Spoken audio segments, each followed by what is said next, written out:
Hey guys, it's June 30th, 2020.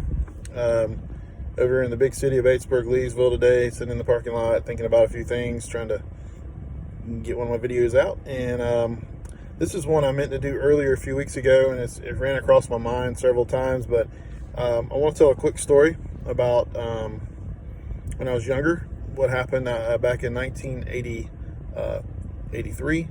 I was born in '74, so I'd been 8 years old. But back in on June 11th of 1983, we were at my grandma's house, and I think I had my little T-ball, my little baseball uniform on. I could be wrong, but I know I had a game that afternoon. I remember my grandma's shag carpet, and I remember the old phone, the old rotary dial phone she used to have, and the phone didn't ring that often. You didn't have, you didn't visited people, and you didn't really get a lot of telemarketing calls. But the phone rang, and I think my dad picked up, and no, my dad did pick up, and no, my grandma picked up and said, no, they asked for my dad. And my dad got on the phone, and this is obviously before cell phones. That's why they're trying to track my dad down. My dad coached my team. And it was one of my best friend's dad, Mr. Lance, and he called and said, the ball game has been canceled today.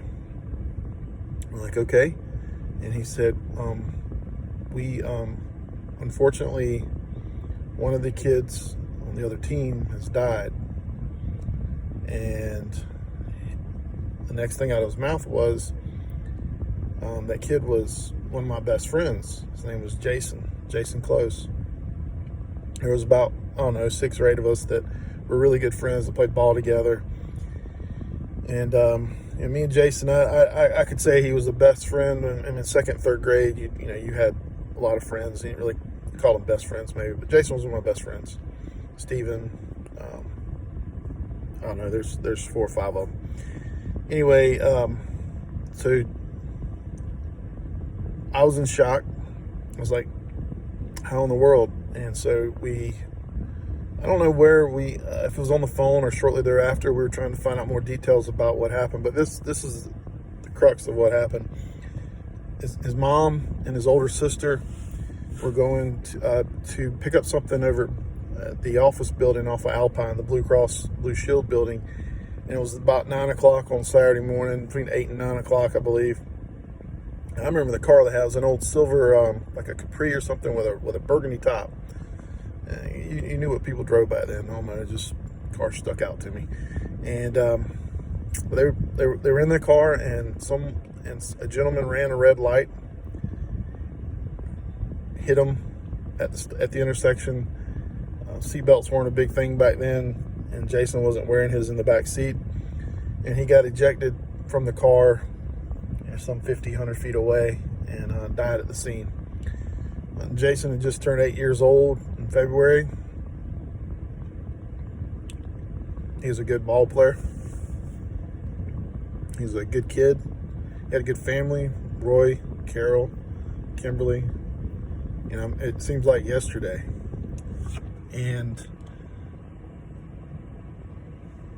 it broke my heart, because I didn't know how to react. It was first death. I mean, I had pets die and things like that, but it was first death that really affected me. And I remember going to his funeral.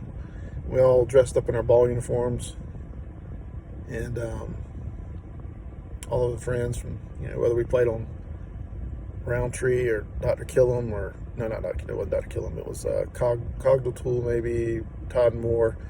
I remember all the different color uniforms at the funeral, and there was Jason in the casket. And all I could think about was, he didn't deserve to die. I'd just gotten saved in Easter of that same year, and I never talked to Jason about the Lord. I think he went to church. I hope Jason was saved. I hope he knew the Lord. I wish I had shared the Lord with him to make sure he knew the Lord. But the part I hate about it worst was the alcohol that was involved. Jason didn't have to die because the guy who drove the car into them had been drinking that night, all night. I guess never went to sleep. You know, I grew up around some alcohol in the house, and it's no fun. Ridden with people that just by default that, you know, back when I was a kid, that were drinking. It's dangerous. And at that time, I said, you know what? There is no reason in this earth I'm ever going to touch it. There's no reason I'm going to be the person who's going to be responsible behind that wheel for some innocent person dying, or for somebody in my family, or for just me dying. I'm not going to be that stupid drunk abusing their family, or that stupid drunk showing out in public. Because when you drink, you really don't know when you're at the point where and this is where a lot of people mess up, I think. When you're drinking, you're slowly getting drunk. And I think once you put your lips on that stuff and you start sipping it, you may be 100% sober here, but as you drink, you're 99% sober, 98% sober, 97%, until you are, you know, if you're not 100% sober, the Bible says, you know, to be sober and be vigilant. And when it says be sober, I think it means 100% sober. We got to watch out for the devil. We got to watch out for things that can happen, like situations where we could kill somebody. You know, the Bible says wine is a mocker in Proverbs 20 verse 1. Strong drink is raging, and whosoever is deceived thereby is not wise.